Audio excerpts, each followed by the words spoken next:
There are many games that claim to adapt to the choices you make, but few of them actually deliver on this promise. 2018's Detroit Become Human is one of the most ambitious choice and consequence games I've encountered so far, and I'm here to tell you why it's finally time to play it if you haven't already done so.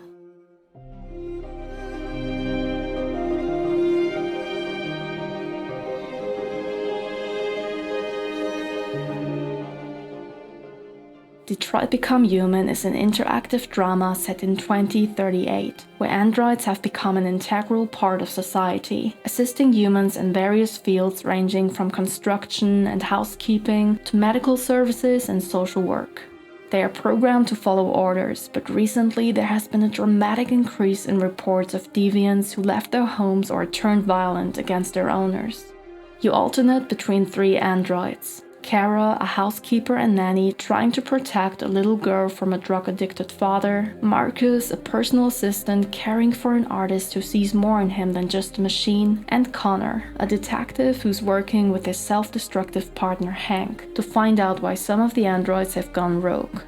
The game revolves around the question what it means to be human, and at what point a machine could and should be considered a living being, and it cleverly brings you in by putting you into the android's shoes. It's not only letting you experience relationships between humans and machines, but actively shape them. I rarely ever felt so emotionally invested in a game, so deeply connected to the characters. You are responsible for what happens to them. You can help them grow or hold them back, make them get along or fight, let them negotiate or revolt and either lose them or save them. Your choices really matter and have consequences that either change the scene immediately or lead to vastly different outcomes later in the game. After each chapter, you're presented with a flow chart, hinting at things you have missed and showing just how many different paths you could have taken. Even seemingly insignificant decisions could put you on another branch. It's a very efficient tool to illustrate that you are in charge, and it also encourages you to replay individual scenes or the full game multiple times. It's not just that there's a substantial amount of different endings, but there are also many different ways to get there. It's even possible to lose a main character early on, but instead of switching to a game over screen, the game moves on and you completely miss out on their storyline. The writing is so much better than in previous David Cage games. Sure, there are still conveniently placed items that progress the story, and plot holes like, for example, well-known android models successfully hiding in plain sight. But keeping in mind just how long the script is, the quality of the story and how well it all connects, no matter which branches you choose, is quite impressive. The characters are much more realistic and extremely likable. The writers have done a phenomenal job creating these characters and their possible relationships, most notably Connor and Hank.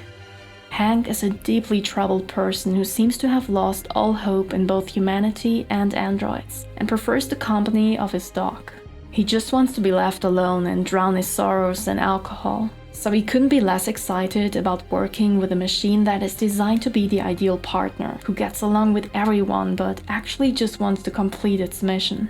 Hank is hard to read at first, so any interaction with him is like a minefield. And it's up to you to shape Connor's personality and figure out how to make the two of them work together as a team. Being an interactive drama, Detroit Become Human naturally focuses on the story and dialogue options, and barely has any gameplay mechanics. Just like in Heavy Rain and Beyond Two Souls, there are many quick-time events. Additionally, each character has the ability to scan their surroundings, to highlight objects to interact with, and occasionally unlock new dialogue options. As an investigator, Connor can reconstruct past events by analyzing pieces of evidence found at crime scenes. And in a similar way, Marcus can construct his path to locations that are hard to reach. The game looks and sounds fantastic. The performance capture, facial animation, soundtrack and voice acting are outstanding, and the various environments are beautiful. Each character has a distinct cinematography, color palette and score. For example, both Connor's world and music seem very cold and mechanical, while Kara's are much more warm and emotional, with a handheld camera breathing life into every scene. Of course, the game also has its flaws. The The controls feel stiff, the right analog stick is used for both camera movement and interaction, it's not possible to skip scenes, and many dialogue options are too vague, which might lead to unwanted results, especially in combination with the short time limits.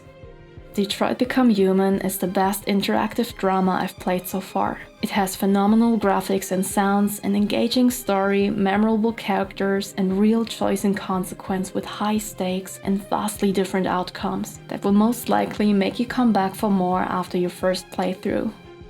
Thank you very much for watching, like and subscribe if you enjoyed this, and feel free to share your thoughts in the comments below.